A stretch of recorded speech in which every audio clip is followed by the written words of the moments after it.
শ্রমিকদের কর্মবিরতিতে অচল হয়ে পড়েছে দেশের অর্থনীতির হৃৎপিণ্ড হিসেবে পরিচিত চট্টগ্রাম বন্দর। নিউমুরিং কন্টেইনার টার্মিনাল বিদেশি কোম্পানিকে ইজারা দেওয়ার সিদ্ধান্তের প্রতিবাদে শনিবার থেকে কর্মবিরতিতে যান তারা। দাবি না মানলে কাল থেকে কঠোর কর্মসূচির ঘোষণা দিয়েছে চট্টগ্রাম বন্দর রক্ষা সংগ্রাম কমিটি।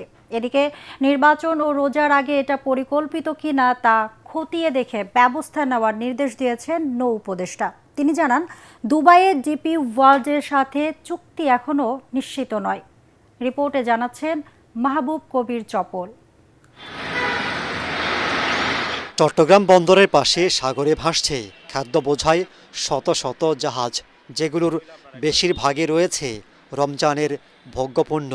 সংকট সৃষ্টি করে দাম বাড়াতেই এগুলো জাহাজ থেকে খালাস করা হচ্ছে না বলে অভিযোগ ওঠে। এমন খবরে দ্রুত খালাসের উদ্যোগ নেয় বন্দর কর্তৃপক্ষ। এর মধ্যেই ধর্মঘটের ডাক দেন শ্রমিকরা। DP World invests for the long Chittagong বন্দরের নিউমুরিং কন্টেনার টার্মিনাল এনসিটি পরিচালনায় দুবাই ভিত্তিক প্রতিষ্ঠান ডিপি ওয়ার্ল্ডের সাথে চুক্তির উদ্যোগ নিয়েছে অন্তর্বর্তী সরকার। এর প্রতিবাদে শনিবার থেকে কর্মবিরতিতে যান শ্রমিকরা।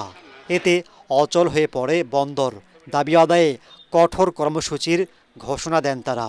বিডা চেয়ারম্যান আসিফ চৌধুরী সহ যারা জড়িত তাদেরকে অনতিবিলম্বে অপসারণ করে আইনের আওতায় আনতে হবে।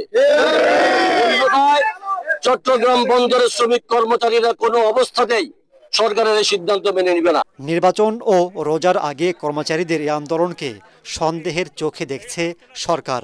বন্দরের কার্যক্রম স্বাভাবিক রাখতে যে কোনো কঠোর ব্যবস্থা নিতে বন্দর কর্তৃপক্ষকে নির্দেশ দিয়েছেন নৌ পরিবহন উপদেষ্টা। পোর্টে অচল অবস্থা তৈরি করছে কিছু সংখ্যক অথবা বহু সংখ্যক পোর্টেরই কর্মচারী। এই অচল অবস্থার কারণে দেশের ক্ষতি হচ্ছে। সেই ক্ষতির মাসুল কে দেবে আই ডোন্ট নো। ইলেকশনের আগে তাদের একটা পরিচয় আছে, যেটা আমি পত্রপত্রিকা দেখছি। বদলির সাথে এটা কোনো সম্পর্ক নাই। বহুদিনের থেকে বদলি করার কথা।